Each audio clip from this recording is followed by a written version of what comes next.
You're listening to ayahuascapodcast.com. I did all the work I could for 15 years to address the shadow.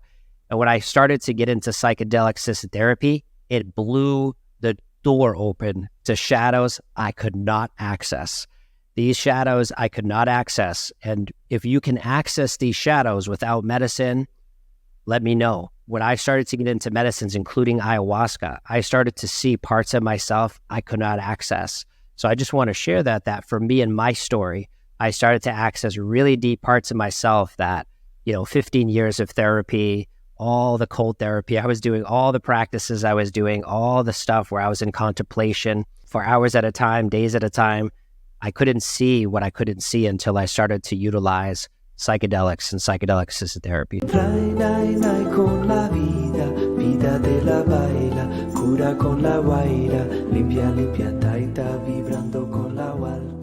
In this episode of Ayahuasca Podcast, I interview Jesse Harless.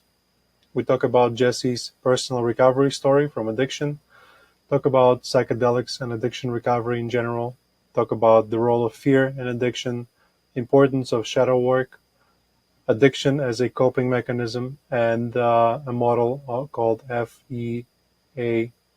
or F.E.A.R.S. It's a very interesting episode. I'm sure you will enjoy it. This episode is sponsored by LaWayra Ayahuasca Retreat. At LaWayra, we combine affordability, accessibility, and authenticity. LaWayra, connect, heal, grow. Guys, I'm looking forward to hosting you. Welcome to Ayahuasca Podcast. As always, with you, the host, Sam Believ. Today, I'm interviewing Jesse Harless. Jesse is a thought leader in addiction recovery and mental health. Jesse has an incredible personal story of transformation, overcoming addiction and using his experiences to empower others. He's the author of Smash Your Comfort Zone with Cold Showers, and if not you, then who? He shares their practical steps for healing from trauma and living a life of purpose. As a coach and facilitator, Jesse's work focuses on elevating individuals and organizations in recovery, pushing them to reach their fullest potential. So let's dive in. Jesse, welcome to the show. Sam, it's an honor to be here. I'm glad we're connecting for the second time. You were on my podcast a couple of days ago, so it's a pleasure, brother.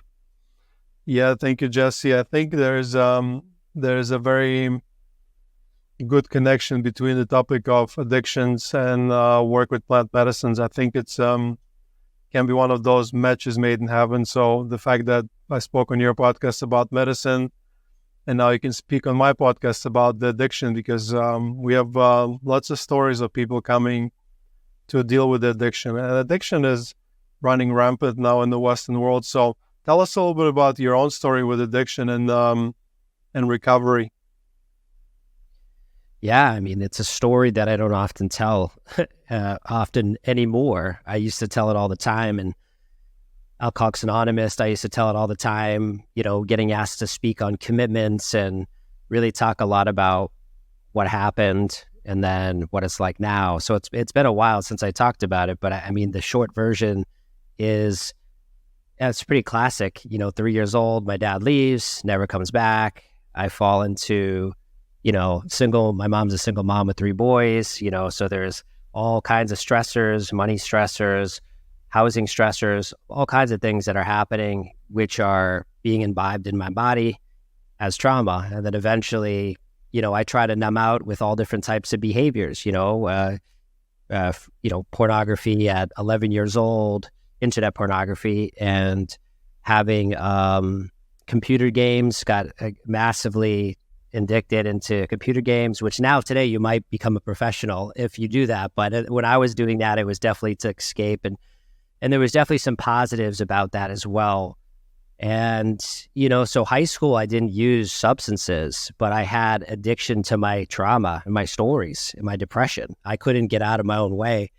Even if people told me I'm a great person, I'm loved, I couldn't hear it, so I ended up just barely graduating high school, had an intervention senior year because I was late so many times, just kind of like dropped out of my life. And so I went to college, and that's where I got to get into substances. So I started drinking alcohol, I took some psychedelics with alcohol and with a whole bunch of other things, and had my first taste of psilocybin and how that can just smash you right up in your face when you're not doing the right thing, and it shows you like what you're doing. Like, and those are some big experiences at 18. I flunked out of college. I got arrested. All these things happened, and from there, I had this moment where my father had passed away. We had no relationship, but when he passed away, that was my excuse to dive into cocaine. And once I did that, I found heroin.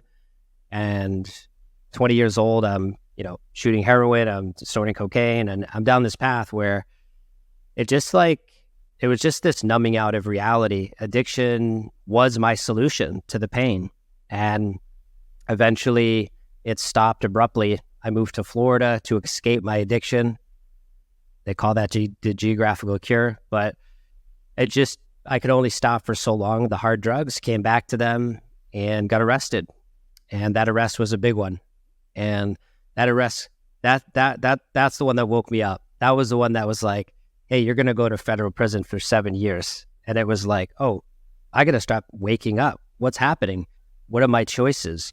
And I started to surround myself with mentors, fellowship, everything, the Bible, anything I could I studied scripture like it was a medicine. Like I memorized scripture like it was a medicine. I used affirmations every single day because my anxiety and panic attacks were so severe at 22. And so that began my recovery journey. Thank you, Jesse. Thank you for sharing your story. First of all, congratulations, because not only you were able to overcome the addiction yourself, but also now obviously you're helping others. And I like how you started your share with the reason, which was your pain, the trauma of the childhood. And I really like Gabor Mate's word. Gabor is my dream to have him on the podcast, but maybe one day. I know he's also a big proponent of ayahuasca, and what he says is, don't look for the substance, look for the pain. And you kind of was able to identify that pain very early. So, now not only you're doing pretty well yourself. You look great. I never met your addicted version, but you look healthy and vibrant, very sharp and stuff like that. So, in your work now with helping others, what do you do, for example, for people who are listening to this episode and they're addicted? What would you tell them?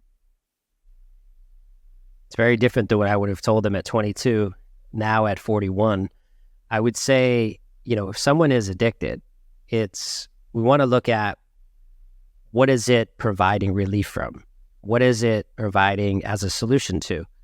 And it could be many things. It could be trauma, it could be complex trauma, it could be PTSD, it could be many things.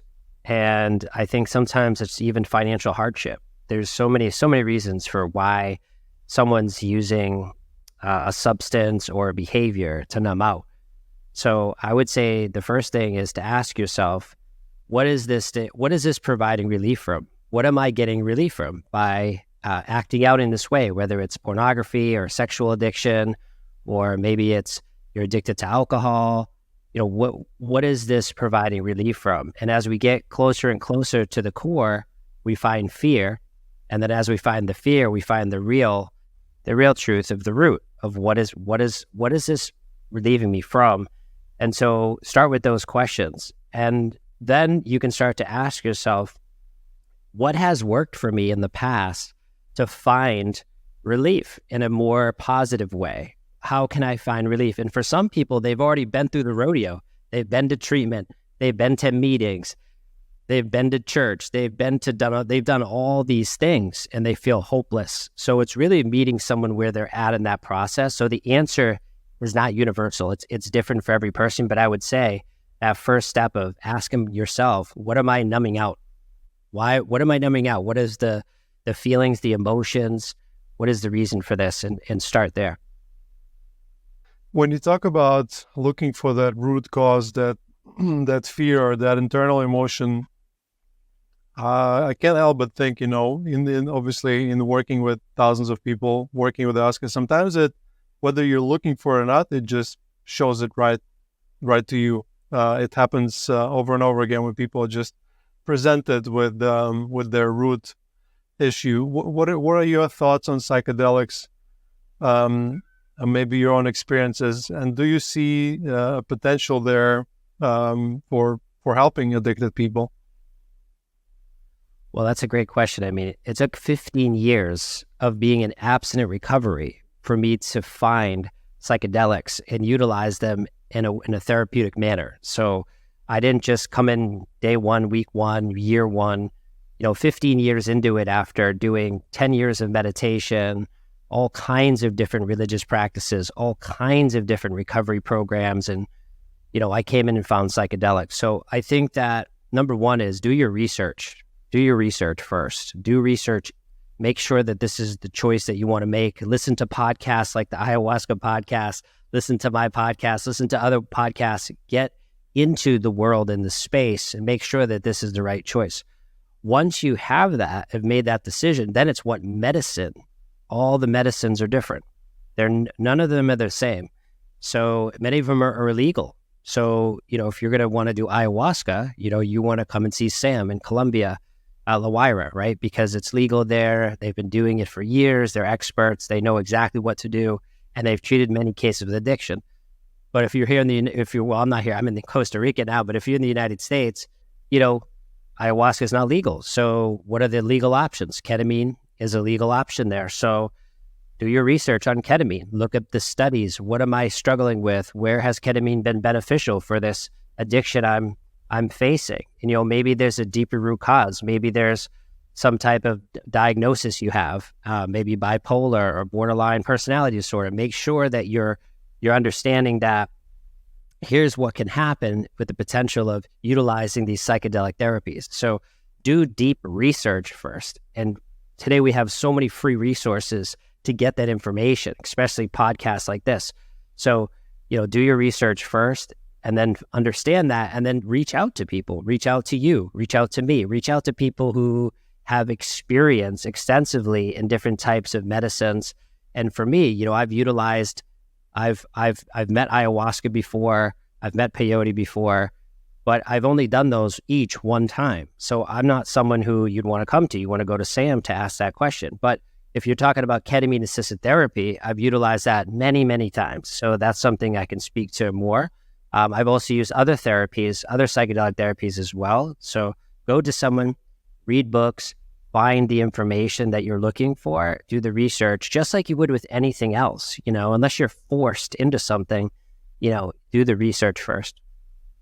Thank you, Jesse. That's a very reasonable reply from you regarding the topic. You said to ask Sam, well, from my perspective, what I've seen so far is a lot of people get presented with that core issue that they're looking for, because ayahuasca it's like straight to business. You might have an intention about something else, and if there's something more present, it will be like, no, let's go, let's look here. You got to look here. And we've seen a lot of good results with people overcoming weed addiction, alcohol, a lot of that, and sometimes surprisingly so.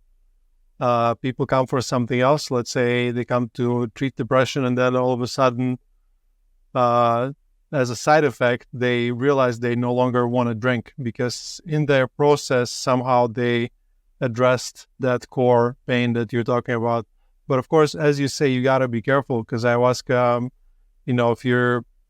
if you're psychotic, if you have history of schizophrenia, if you're taking antidepressants, you cannot just jump in it immediately. You need to prepare yourself, learn, read, and this is it's very important that you mentioned that.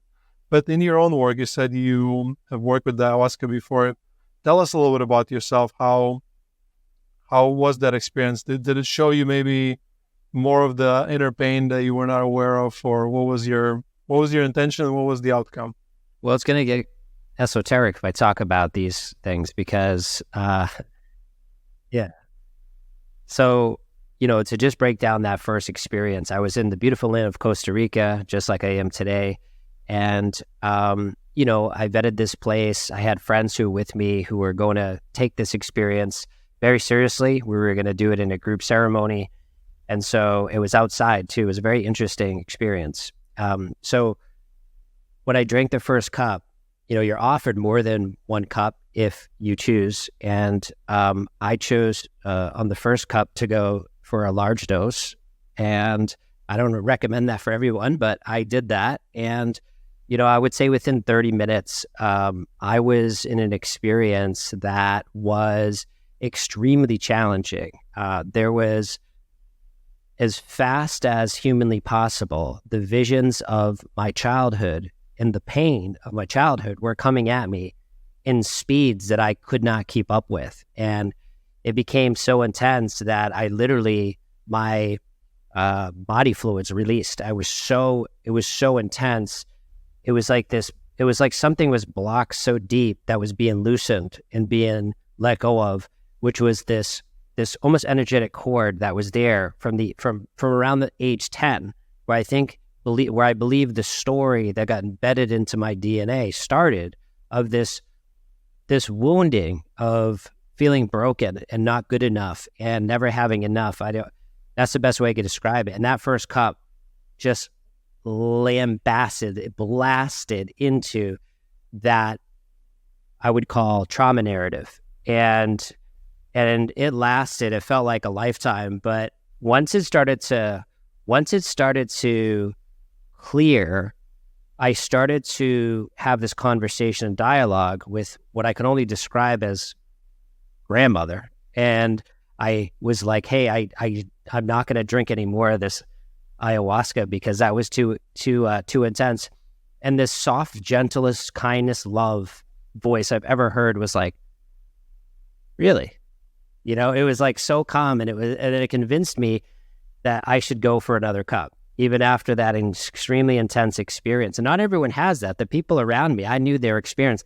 They didn't have that experience in the first cup, but I had that on the first cup. And so, I went up, I got the second cup, did the same dose, sat down, and, I was definitely expecting another intense experience. And that's what started. It started to come back at the same intensity, but this time I had some type of choice that I didn't have the first time, where I said, thank you for showing me all of this. What's next? And it completely passed. And then I went into this experience of what I can only call this white light coming into the top of my crown chakra, blasting through my root chakra, like this white light. And the best way I could describe it is I was sort of thrown into like an ancient Egypt time where I had this light blasting through me, and I started to see all these things from things I've studied and watched, and maybe it was a past life, I don't know, but I just started to experience this like Christ-like light coming through, and that was the second cup. And then I started to, open my eyes, and I could see the grids in the sky. I could see things that I really could never see in my normal perception. So, the second cup was this really confirming experience of what could be beyond this lifetime. And I went on to, because I didn't get, I felt like I was going to, throw up many times, but I never did. And then on that second cup, I had a conversation with, let's say, grandmother again, ayahuasca. And I said, if I drink another cup, I'm definitely going to throw up. And that's what happened. I drank the third cup and I threw it up, but it was glorious. It was like I was throwing up all that trauma from the first cup. It was like I was throwing up all the stuff that never served me in my past. So it was a really cathartic experience, which also made me a little sad. So I looked at the shaman, and the shaman gave me the little drink another cup. And then I went for the fourth cup, and that was another beautiful experience that wasn't like the first. It was really just another, let's just say, ride of this knowledge beyond what we can perceive in our normal perception. Very interesting. Sounds like a very eventful experience. It's interesting you mentioned ancient Egypt, because my very first ayahuasca experience, and I only had one cup, just one cup. Like, there was no more needed. I don't think I would be able to take another one, but it was a lot about feeling joy, and it almost felt like I was repressing joy, and it kind of all came out. It was very joyful experience. And then ancient Egypt, everything about Egypt, pyramids, shapes, stars. It was a very like Egypt-based experience. I've never had one since, but I occasionally, obviously, we have word circles and 50 to 70 people every month come through our doors. I since then noticed that some people have this very like Egyptian experiences. I don't know what it means.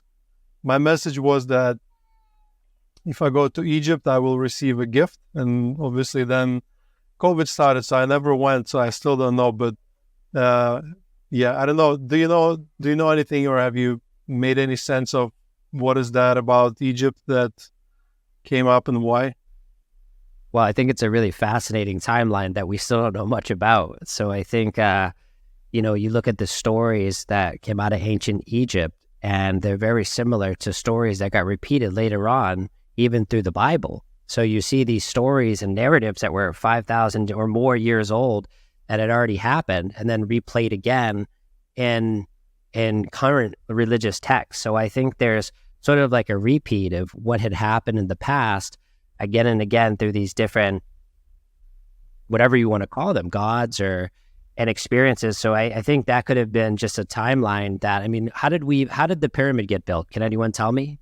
So I think there was technologies, and there was information, and there was libraries and all kinds of things that were available to us that got lost, of course. And I think we're tapping into some of that ancient, as we clear away our own ego here, we clear away our own trauma of this lifetime, we start to see through the veil that, wow, there's more information here than what we can understand. And fortunately, they left pyramids for us to be having archaeology for proof. So it's very interesting. Yeah, the ancient megalithic structure is another point of interest of mine. Like, I've been to a few here in South America, and it's just like, as an engineer myself, I look at them and I'm like, I don't know, how the hell did they manage to move stones that big and put them so precisely to each other? I don't know what they did and how they did it, but they were definitely very advanced. And interestingly enough, the only other Egyptian-related experience I remembered was last month in one of the ceremonies. I was presented by an Egyptian god. It's like a human figure with a crocodile head. I've never seen him or read about him. I didn't even know what the god's name was, but it was kind of teaching me things as like a lecture. And interestingly enough, when I then went on Wikipedia and I figure out what kind of god it was and what his name was and what it's supposed to like represent, it was really precise. So they kind of proved that this mystical stuff that we see, it's not just in our heads. There's definitely something beyond our understanding. And I actually, yeah, that's a topic that's a topic for another conversation. But so you had this ayahuasca experience, and I know you also worked with Bufo, right? I believe you even have some training. So why this medicine, and how was the training? What did you learn? Yeah, so I mean, after that experience with ayahuasca, and then a day later we met peyote, I went on to not do medicine for a little while. Those are really big experiences I wanted to integrate, and I was working with a psychedelic integration coach, and I was really taking a lot of time to sit and understand what happened and what I want to do next. And what came to me was this opportunity to do MDMA-assisted therapy, and I did that. And when I was there was a circle that was offered the next day, which was for 5-MeO-DMT, also known as Bufo. And this was with the synthetic molecule, also known as Jaguar. So there's the Bufo alvarius toad, which is directly from the toad, and it's dried, the venom. And then there's the synthetic version, which is known as Jaguar. And they were serving Jaguar. And I watched these men receive this medicine one at a time. And it really blew my mind. And one of them was deeply embedded into addiction recovery too. And I was just blown away by this experience, which planted a big seed for me months later to go and meet this medicine at a small dose. And that experience was very large. And after that experience, I said, I want to learn more about this. And Not only did I go out and do a much bigger experience, I also signed up for a year-long training with F.E.A.R.S, which is the 5-MeO DMT Informational Vital Education. You could check them out at their website. And I actually just interviewed the founders, Joel and Victoria. That was my last podcast episode that just came out, so you can learn all about them. But I wanted to learn more about this experience because that experience, which by the way, I did have an ancient Egypt experience in one of those ceremonies with 5-MeO. So I didn't want to meet the medicine. It wanted to meet me. And I think that's what happens a lot of times. When we're ready, we're called to the medicine. I had no intention of ever doing this medicine. And, it got presented to me and I did it. And I met it a few times. And before I made the decision to do a year-long training, which would be, put me in Mexico for 2 weeks at the end of it, serving medicine, receiving medicines. It's a very large medicine. It's one that you definitely want to do research on before you choose to engage in that. And obviously do it in a place where it's offered legally. But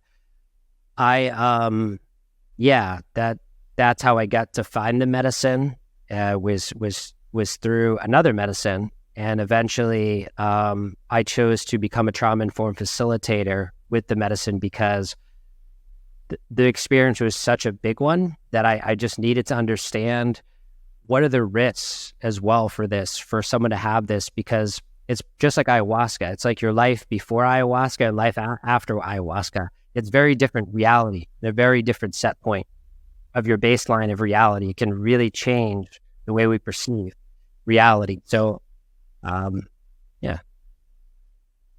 Thank you for sharing. Yeah, it's interesting that you mentioned the calling, the medicine gives you. I remember being explicitly called to ayahuasca, even though I've never done any psychedelics or drugs, as I would call it back then.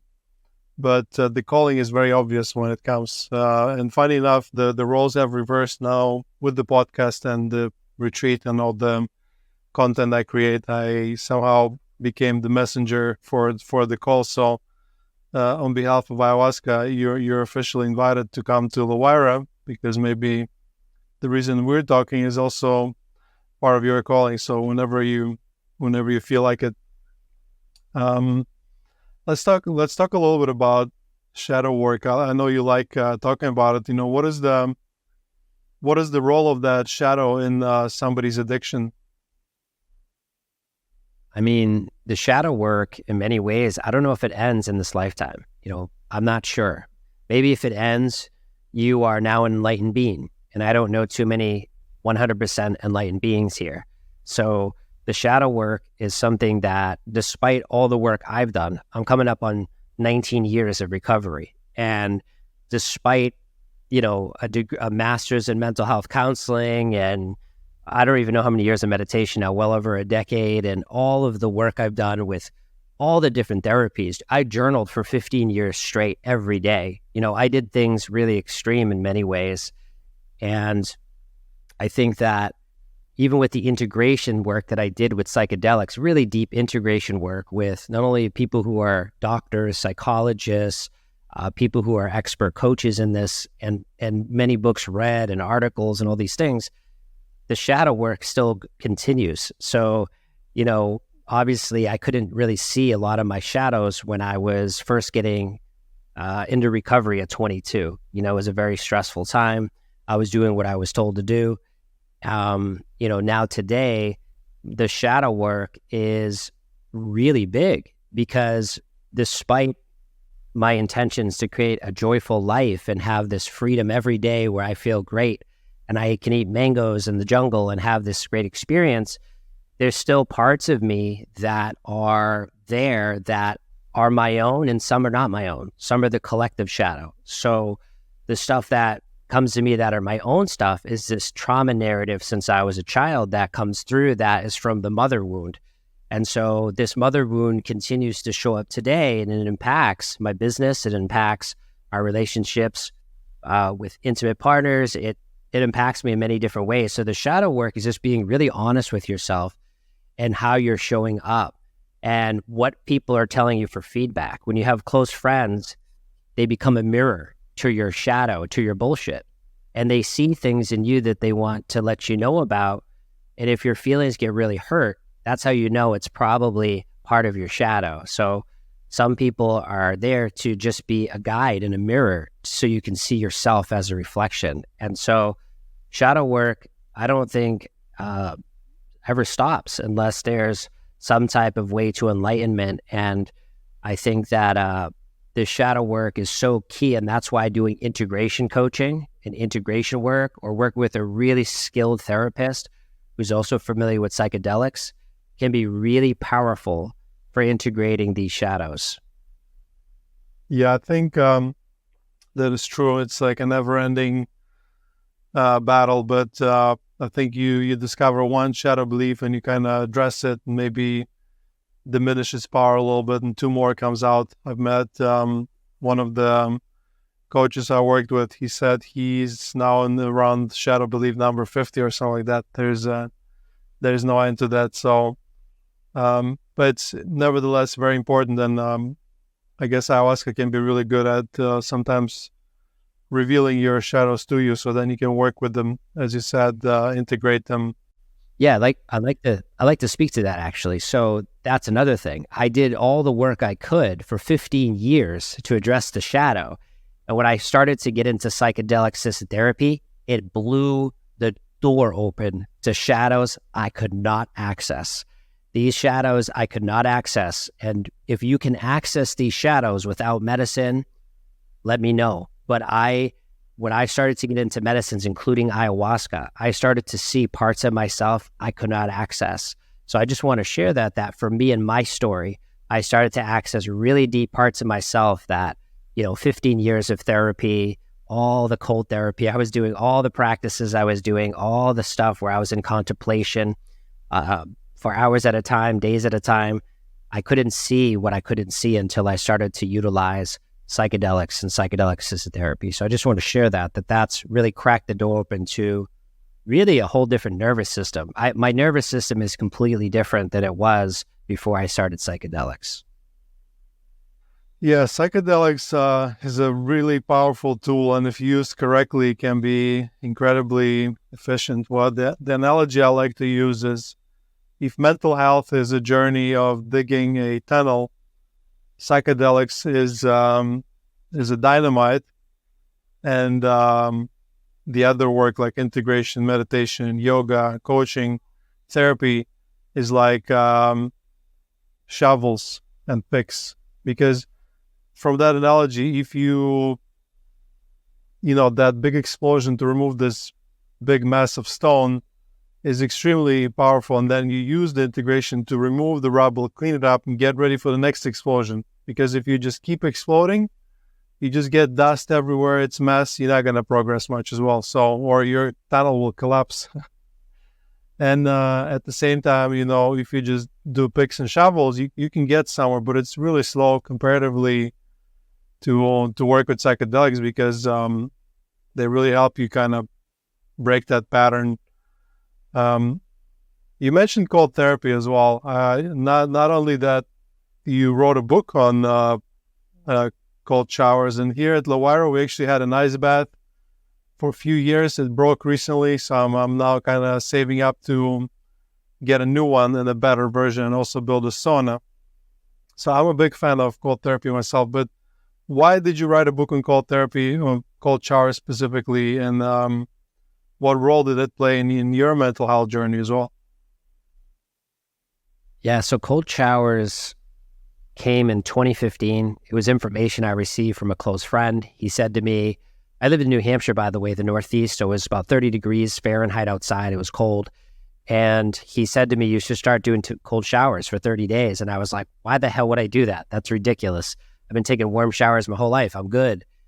And instead of, having that type of mindset, I just took the cold shower right after he said it. I actually went in and I said, you know what, I'm going to go do one of these cold showers. And I turned the water all the way cold, and I jumped in, and it was super intense. And, but I came out, and a couple hours later, I went to a meeting that I usually go to. And I've always had a little bit of anxiety, like social anxiety and anxiety that came up in public. And I went to that meeting and I had no anxiety. And I was like, this is really interesting. The only thing I did differently was take a straight cold shower.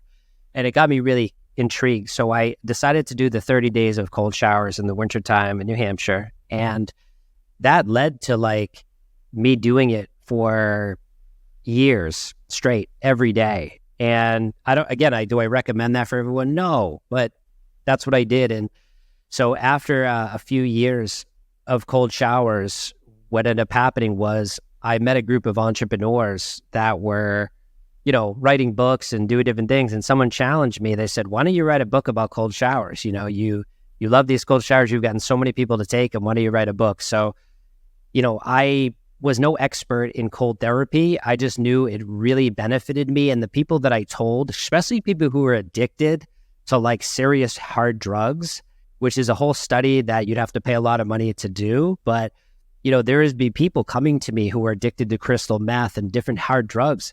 And I would say to them, because this is the best I could do at the time, besides telling them about a fellowship, I would say, why don't you try to take a straight cold shower for the next 10 days?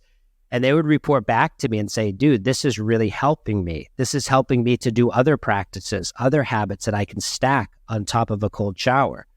And so that's really where I became convinced that there's something big about cold therapy. And just like psychedelics, it might not be for everybody, but for me, cold showers are still a part of my life. Today, I do both. I do contrast showers, so I do hot and cold.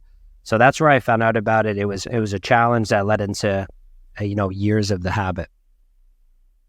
Yeah, thank you for sharing. Yeah, this is one of those very simple things people can try immediately. You don't need to do much preparation and observe how you're feeling better. I think same applies to mental health issues like depression. It can really help you. And as you mentioned, anxiety. Unfortunately, cold showers here in Colombia are not really that cold, so we do need to set up a special setup. But yeah, it's a wonderful, wonderful tool. So you mentioned, you were in this group of entrepreneurs and you have a podcast that's called Entrepreneurs in Recovery. I understand the recovery part. What is the entrepreneur part? Well, how did you pick the name? Yeah, so the name came to me in a meditation. I was doing a meditation one day, and this name, Entrepreneurs in Recovery, came to me in a meditation. But this was also during a time where I landed my dream job at Verizon, and I wasn't happy. So, to kind of back up a little bit, I spent 13, 14 years at Verizon Wireless in a 9-to-5 job, which is not a 9-to-5. You have all kinds of crazy hours, but I just dedicated myself to be the best I could possibly be in sales. And I became one of the top salesmen in the company. And what ended up happening was I won the highest award you can be offered, which is called President's Cabinet. You get to meet the president, vice president of the company. You go to Switzerland, all this 5-star treatment. And when I came back, I got into this new position, which was, like I said, my dream job. And dude, I was super depressed. I was really depressed. In fact, at lunchtime, I would often just lay down with depression because I was so I thought that I'd be fulfilled by having this dream job. And I was just not fulfilled at all. So I started to investigate through a book I was reading called The Miracle Morning, this guy, Hal Elrod, and who is an entrepreneur. And I ended up joining his mastermind, which put me around lots of entrepreneurs. And these guys were my age. These men and women were my age, and they were making enough money to cover not just their basic nut of what they needed to pay for bills, but much more, many of them. And I said to myself, I bet I could do that. If I put all of my effort that I put into selling technology for Verizon, I bet I could actually pay all my bills on my own. And thus begun the journey in 2017, where I left that 9-to-5 job, I sold my house, and I started the path of Entrepreneurs in Recovery. And really, why Entrepreneurs in Recovery is because, number one, my life had been dedicated to recovery. And number two, I wanted to study entrepreneurs who knew how to do things I didn't know how to do, and specifically ones that were in recovery from addictions, sex addiction, porn addiction, cocaine addiction, alcohol addiction, workaholism, I wanted to study these people who had all these different types of addictions who were now in recovery and massively successful. So I had the archetype of an entrepreneur in recovery, and I set out to get around them, and I did. And I was mentored by many of these amazing people, and that led to the start of, Entrepreneurs in Recovery Podcast, which happened last year. But that took many years for me to do that. So that's really the reason for the Entrepreneurs in Recovery brand. Yeah, that makes a lot of sense. I think your story is very similar to mine, because I was also kind of in a very high-paying job and a very unfulfilling one, and entrepreneurship was the direction I also chosen. There's a lot of entrepreneurs that are addicted to work. They're addicted to substances. Some of them are good at entrepreneurship just because, it's their coping mechanism. So let's talk about, addiction as a coping mechanism. Yeah, so addiction as a coping mechanism, I think that when people hear the word addiction, they get triggered. Many people hear the word addiction, they don't like it. Because when they think of an addict, they think of someone who is addicted to alcohol or stealing money from their aunt's purse and getting fentanyl. They don't think of it as themselves. So I think of addiction to me is, again, similar to gabber mate, right? It's, any behavior that we do repeatedly that gives pleasure in the short term, but causes long-term and short-term consequences. And so if with that definition, that could be anything. You could have people who are just stuck in their story that they cannot get by. You could be someone who's addicted to the programming of this world, of all the stuff that we've been indoctrinated with that's keeping you stuck. You could be addicted to certain foods. You could be addicted to numbing out with technology. Look at how long teenagers are on their cell phone today. I think, what is the average time now? 10 to 12 hours a day. So I think, these things are the norm. I think addiction is the norm. So I think the coping mechanism from addiction is because of all of the lies we've been fed, all of the things that we have to deal with to get to the true self. It's really challenging, and people are more isolated than ever. So you have COVID that happens, and now you have people who are coming out of that still feeling the effects of what COVID did with this incredible isolation and depression and these restrictions that people are still recovering from. So addiction in many ways becomes the coping mechanism. And I mean, you could be addicted to procrastination. I know people who cannot get started. They go to do something and then immediately they'll call it ADHD. They'll be like, I can't do this. I'm not focused. But in many ways, to me, they're addicted to certain parts of firing neurochemicals in their brain that continue to keep them very stuck. And you could look at the work of Dr. Joe Dispenza to confirm a lot of this stuff of like getting addicted. And that's why he has a book called Breaking the Habit of Being Yourself, right? Because that's a great analogy, is like being stuck with that ego concept of self. So coping mechanism, it's like I said, it's the norm. I think many people who could, if they could be free of their mind addiction, their emotional addictions, their behavioral addictions, they could thrive. I really believe they could build a life. We could build a community and a tribalism that we've never seen if we could break away from a lot of this stuff. But I understand it's really challenging. And with what's happening in the world and this duality, this dualistic nature of what's happening, it's really hard not to find ways to numb out.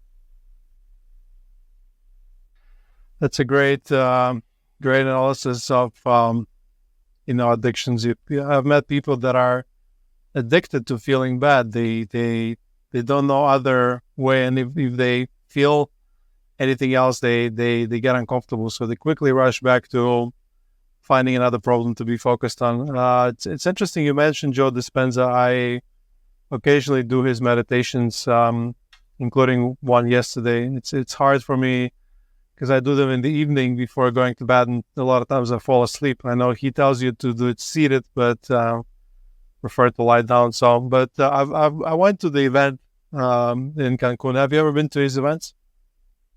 I've never been to his event. I've been to an all-day seminar with him from 9 to 5, but I've never been to like those week-long events. No. Interesting. Well, I went, and it was a very interesting experience for me, and also kind of showing you what is possible when you see a room of 2,500 people meditating and kind of working on themselves, it kind of shows you that it is possible to get an audience. And when plant medicines as well go mainstream, we will see more people coming to that work and, as you say, building communities of like-minded people that are all, going in the same direction. That sounds, for me, that's part of my work is plant medicines is at the core of it. But as I like to say, it's you come for ayahuasca, stay for the community. We're slowly building a community of people. Like we have some people coming to visit us, and then they love it so much, then they just come here to retire and just stay here forever. And hopefully, eventually, I'll have that community, and maybe it will be an example for other communities to be formed. So, one last question I had to you is about F.E.A.R.S model, F.E.A.R.S. Can you talk to us what it is and why is it important? Wow, you're probably the third person ever to ask me that question. So the F.E.A.R.S model is something that I wrote down in my book. And it was after studying all these different entrepreneurs and thought leaders and spiritual leaders, I developed a model, which is F.E.A.R.S, which is, did you work on your fears today? And F.E.A.R.S is an acronym which stands for focus, elevate, appreciate, resilience, and self-care. And if we break those each down, I'll do a high-level version of it. So F, focus, is focus on your recovery. Focus on your priorities. So if you're someone who is struggling with an addiction, or they're struggling with some type of wounding that they can't seem to get by, focus on your recovery. So start writing down on a to-do list, what is the priorities today? Maybe it's starting my day with a cold shower. Maybe it's starting my day with 5 minutes of Joe Dispenza's meditation. Maybe it's booking the trip to LaWayra and starting to do this deeper work.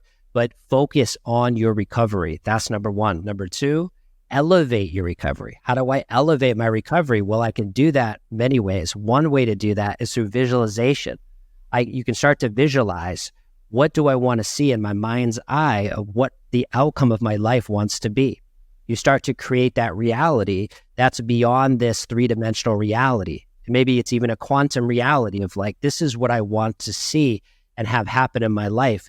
And you can do that in many different ways. One way is visualization. I know some people say they have a hard time visualizing.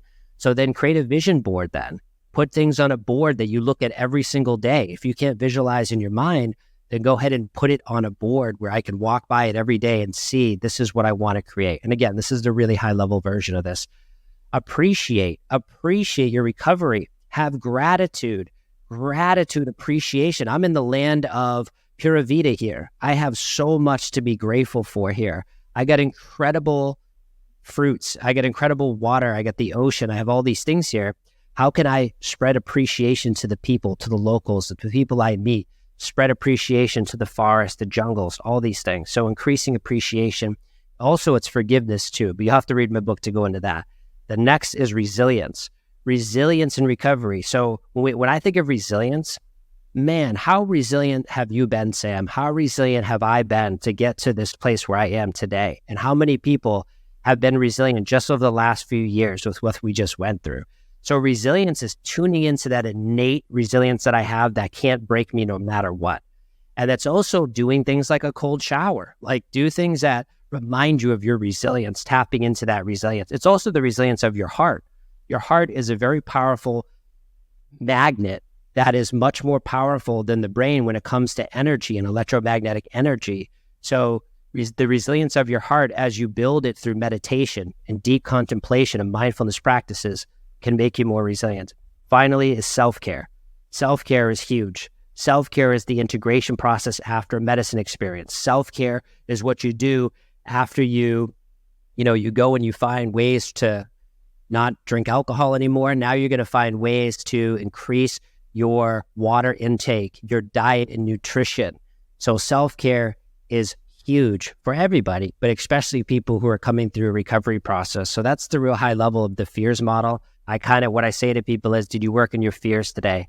And it reminds them of thinking of these things. And it could be a lot, but you can just start with one, which can be focus, That's it. it's a great model, and it's very easy to remember. So make notes, guys. And Jesse, where can people find more about you? Where can they read your books, and where do you want them to go from here on?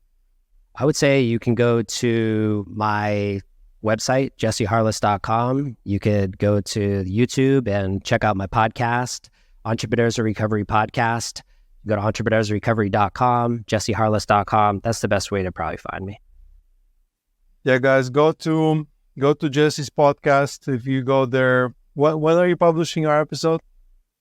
I think the episode, it's in about 8 or 9 weeks, but who knows? Maybe it gets bumped up a little bit because I really want to release that because it was such an engaging conversation about addiction and plant medicine. So let's say October-ish, go to Jesse's podcast, and there you can also find him interviewing me. And especially if you're dealing with addictions, definitely check it out, because Jesse knows a lot, and he's a great example that you can overcome them and you can survive and strive. Jesse, so thank you so much for coming on and sharing with us. It was a great experience. Thank you for the work you're doing. Anything else you want to say to the audience? No, I'm really excited. I would say to everyone, follow your gut, follow your intuition, and also use your mind as well. Be smart, navigate these waters, reach out to people like Sam, and reach out to people who know what they're talking about in the space, because you can get seriously injured if you're not wise and you're not seeking good counsel and receiving medicine from people who are trained. So definitely, I would just say, thank you so much, Sam. It's been an honor to meet you. I'm really excited to come out to LaWayra. It's definitely happening. So I will see you soon, my friend. Thank you, Jesse. Guys, you've been listening to Ayahuasca Podcast, and I will see you in the next episode. I hope you enjoyed this episode. If you'd like to support us and psychedelic renaissance at large, please follow us and leave us a like wherever it is you're listening. Share this episode with someone who will benefit from this information. Nothing in this podcast is intended as medical advice, and it is for educational and entertainment purposes only. This episode is sponsored by LaWayra Ayahuasca Retreat.